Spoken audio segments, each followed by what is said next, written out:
Good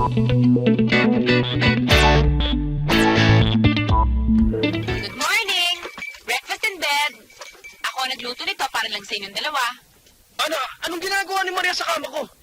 Sa ayaw mo't sa gusto mo, nakatanim ng iyong binhi kay Maria. At 9 na buwan magmula ngayon, maririnig mo na ang pagguha ng iyong sariling dugo at laman.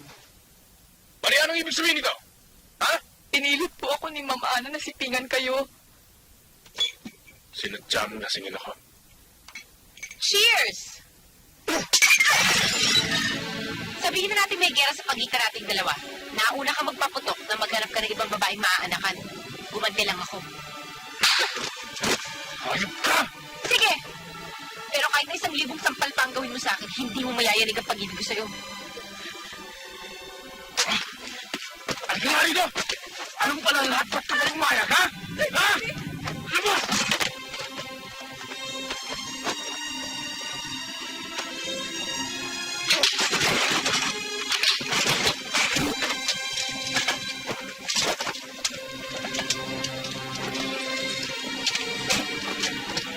Saan ka pupunta? Sa impyerno. Bakit? Gusto mo sumama?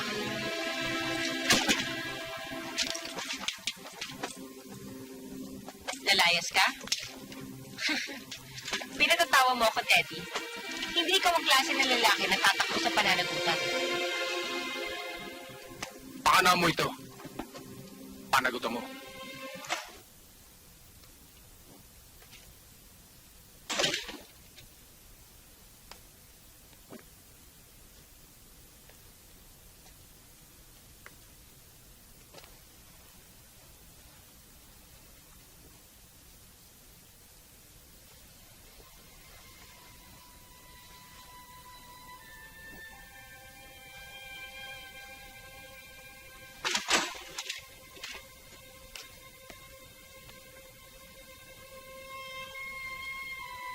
Saan ka natulog kagabi?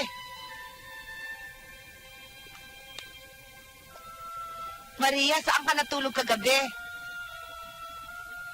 Bakit mo suot yung pagtulog ni Ma'am?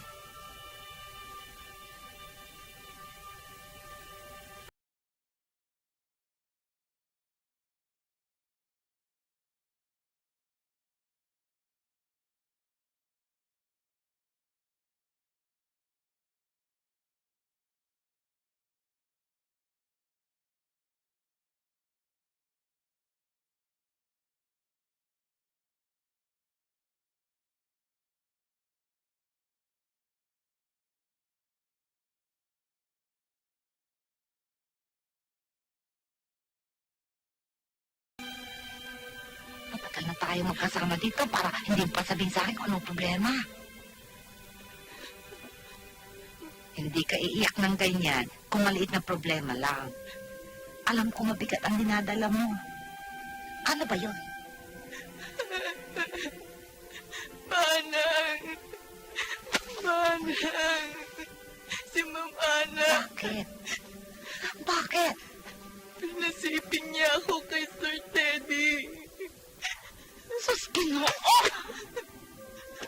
Ano? Talagang walang niya ang babaeng yun. Di ba nyita talaga siya?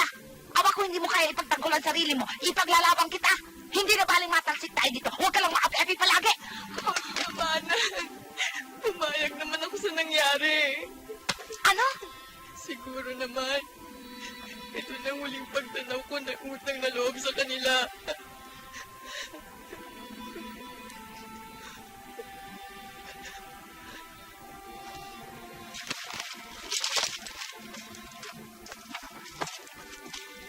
Iha. Malakas ang kapit ng bata. Pero pag-iingatan pa rin siya.